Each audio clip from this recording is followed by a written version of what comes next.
Could you speak to the tradition of American privately made firearms? Well, in some respects, before manufacturing, everything's privately made, right? You have an individual gunsmith. Yes, they're doing business, but they're making the firearms. And one thing that I pointed out when I did testify in front of Congress on this was that parts kits were actually around. Not in the same way, that we have with like an 80-20, but people would order parts kits, lock, stocks, and barrels from overseas, and they would assemble them because just like gunsmith doesn't necessarily know how to make all parts of the guns. In Europe with the guilds, you would have someone that assembled the gun, you had someone that was a woodworker, you had someone that wasn't an engraver, and so it was a process. In America, people needed, a lot of times people needed to be able to do everything, and so they would order those parts and they would make those things, and those were guns that were going into battle. Now there were still guns coming in from France, the Charleville musket. They were the government, the new government was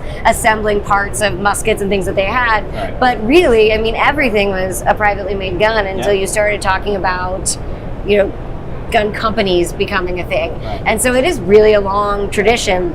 And one of the reasons that's interesting as well is there's this dialogue about, well, if it was in Europe and not necessarily in the United States, or not super prevalent in the United States, then can it be regulated? Because wouldn't the founders not know about the one in Europe? And the privately made firearms is a perfect example of, yes, they would, because they were ordering parts from overseas, and you would see some of these things come around. Very informative as always. I wanted to ask about the privately made firearms because we're going to be at the Gunmakers match. I helped to sponsor the Gunmakers match, and we hold it at Pickering Monroeville Sportsman's Club in Pennsylvania. And people bring all kinds of crazy things that they design and develop, and I hope to win again in the staff match with my 3D printed Glock 19.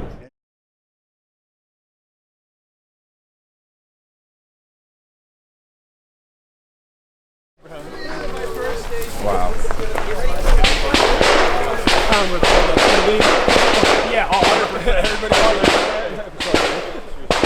We've got some fun stages planned today. Be sure to ask the name of each stage and see if you can figure out the hidden message. Use the Force Luke, might be one of my favorites. Bullet Pong for the 22 side match. We're going to be fine stuff. We're going to be doing some break stuff. It's going to be a good time. Rounds on the table, empty magazines on the table. That's one of my favorite things. It gets worse. It gets worse.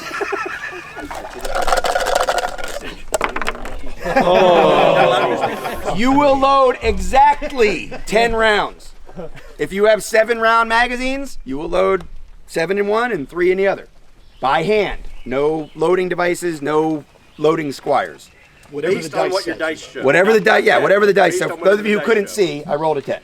So whatever the dice roll. So you might only load 3 rounds. You're It was hard. I'm Rob Pincus. I'm the director of the Gunmakers match, and I got this whole thing started because as I got to meet the people who were doing the gun making, especially in the 3D printed space, obviously about 6 years ago, because this is the 5th annual Gunmakers match, one of their big sort of complaints and or hesitations about hanging out with quote-unquote the regular gun community and getting involved and engaging with the regular gun industry was that, and I believe them, that they were probably kind of ostracized or pushed away, demonized certainly, because this is about the time the media started talking about ghost guns. And to be fair, I understand why like the traditional range owner would be hesitant to let someone who 3D printed their ghost gun at home without any serialization or maybe training or manufacturing processes or drop tests or anything else would say, no, you're not allowed to shoot that here. So what we wanted to do was sort of normalize private gun making. We wanted to encourage more people to do it. We wanted to encourage more ranges to understand that there are safe and responsible gun makers out there. They're doing it at home, doing it as a hobby. 99.9% of the people that do this also buy guns traditionally with 4473s and go to gun shops and all that other stuff. So they know how to shoot, they know how to build guns, and we wanted to get them out on a range and show people kind of how cool it was, how much fun it is, and also really encourage the gun makers to sort of come out of the closet and engage with everybody else in the gun community, enjoy the ranges, and get the ranges to start allowing more of this kind of thing to happen. Any first-time competitors here? The first time you've ever shot in a competition. Welcome to a first-time event. This event, the Gunmakers match, was really born out of an event of there weren't a lot of spaces people could go 5 years ago shoot these homemade 3D printed firearms. They were too new, too scary for the general populace. So one of our jobs was to say, let's take these things out there and show the world what we can do. And we made the Gunmakers match a sanctioned event by Guns for Everyone to have a legitimate competition space. The motivation really for us was primarily just to promote private gun making, get it out there a lot more, get people to participate in it a lot more. The more we normalize this activity, the more difficult it becomes to restrict. And historically that works. So we want it to become part of the culture. We want it to become part of normal society activities. So that's why this Makers Match is so important to the culture, not just for 2A, but freedom in general. Who will be shooting their gun for the first time today at this event? Some of y'all. We welcome that. We love to see the struggles, the trials, the drama that is 3D printed gun competition. It's going to be a good time. I mean, that's the wrong order. Come on! Curse! Oh, two. Two. Winning so far.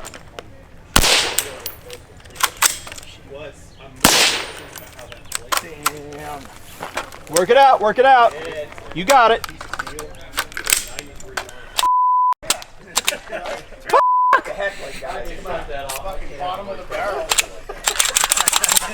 This is what Makers Match is about. How'd your guns run today? One of them ran fantastically. The other one was failed to feed more than it properly fed. So 50-50. No, I was running at AR0 and it ran all day yesterday, but did not finish even the first stage today. But my other gun went, so. You're trying to hold it together? Oh yeah, I've got two guns. Absolutely holding it together. That shit is cracked. Oh, that's glorious. That is glorious. Just hold it, hold slide. Can't hold the slide. The gun works. I guess Snow didn't do the pre. Oh! What if it chambered? Check your E-steps!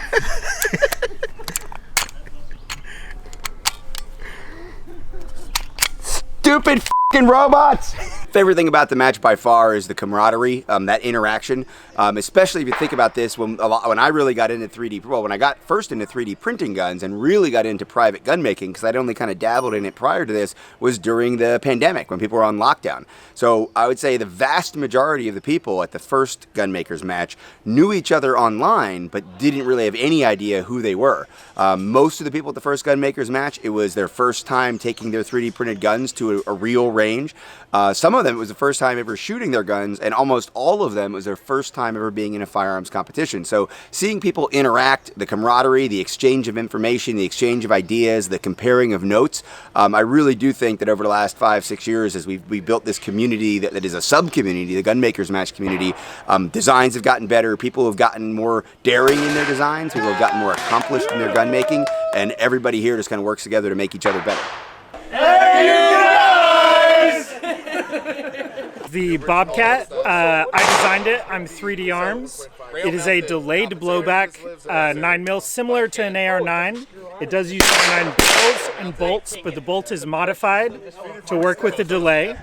The goal was to make it as smooth as an MP5. It doesn't quite achieve that, but it's way, way softer recoiling than an AR9. We have an HK slap and full ambi controls. And it uses Scorpion mags. Cool.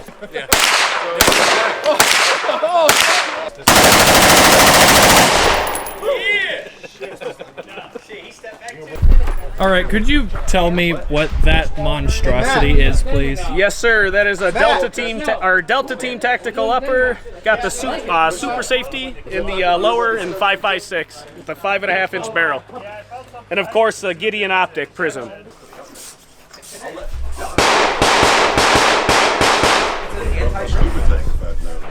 Yeah.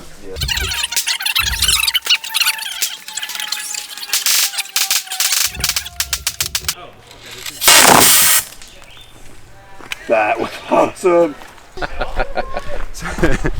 It was pretty slick.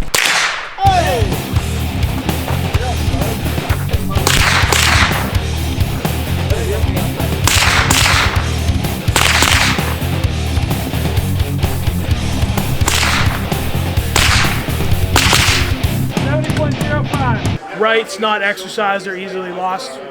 I'm always for the Second Amendment, things like this, people exercising their rights, coming out and competing, not just talking about something but doing it. This is a pretty hardcore group towards this stuff. They have real love in their heart, and I'm always for any group that has real love in their heart for any activity that they want to do. I mean, these guys are coming as far away as Texas. I mean, we're in PA right now. That's a heck of a drive. That's a heck of a lot of heart. Hey, what's up, everybody? It's Jordan, Gideon Optics. Been involved with the Makers match here for all 5 years since it started. We started out with some parts that guys were using to build their own guns. Migrated into optics now, so we're here year 5, having a great time, getting ready to do the awards ceremony. Because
Well, the best way to learn more about the Gunmakers match is simply to go to gunmakersmatch.com. We also have an Instagram page. Gunmakers Match is the Instagram handle. You can see a lot of the pictures. You can see video. If you go to the search engine and type in Gunmakers Match, you're going to see footage. You're going to see some media attention. You're going to see both media from inside the gun industry and video from outside of the gun industry. So it's pretty easy to learn about what we're doing here. If you want to get deep into how to build a gun, and you want to do it whether it's with a kit or 3D printing, that information also is really just available kind of anywhere. And there's a misperception. That attack from the government that really started about 2.5, 3 years ago under Biden, it led to some real disruption inside of especially the kit building side. Not as much the 3D printing side of the gun making world, but on the kit building side. And unfortunately, it led to one of the major companies that provided kits to people that wanted to get started going out of business. So it was a combination of, internal issues like any business has, but also a lot of that external pressure. What I think that's created is this illusion that, I don't think that's legal anymore. I don't think people can build their own guns anymore. Or there aren't kits available anymore. Well, you can still build your own guns in almost every state. There are still kits available, not exactly like they were before, but still really an easy way to get involved in the community. This year, most of the people here, I think it's like 80%, had been here before. So I'm hoping that moving into Gunmakers Match 6, 7, 8, 9, 10, we see a lot of new faces, a lot of first-time competitors. And in fact, if we do see more first-time competitors, we're going to start opening up some divisions just specifically for awards for first-timers. And that's what I'd really like to see. So if you're curious about it, if you're on the fence and you're thinking, oh, geez, these guys have a 5-6 year head start. Nope. Come on in. We'll have a beginner's division if we get enough beginners showing up. This isn't the only thing you do, obviously. So if someone would like to contact you for like firearms training or something like that, how would they go about that? Yeah, so in my regular job, I run ICE Training Company. I'm the executive director of Personal Defense Network. You go to personaldefensenetwork.com for all kinds of defensive-oriented training information. I'm also the executive vice president of 2AO.org. If you go to 2AO.org, you'll see a lot of stuff about gun rights and grassroots gun rights defense. And then ultimately what I'm most proud of, I guess most recently, is that I actually brought my own firearms design to the market, and it's called the PD-10. We offer it through Avidity Arms, and because I believe in the gun making community so much, the day we started selling the properly manufactured, traditionally manufactured version in gun shops, that exact same day we released the file for the 3D PD-10 to Gunmakers, and the parts kits are available. One of our best sponsors all the way through all 5 years. The parts kits are available through JSD Supply. Well, this guy. thank you for your work, dude. And thank you. Appreciate it. Next year you're shooting. Yeah, so check out Rob, check out the match, everything he does. Give him your business. Have fun, guys. Thank you. Go.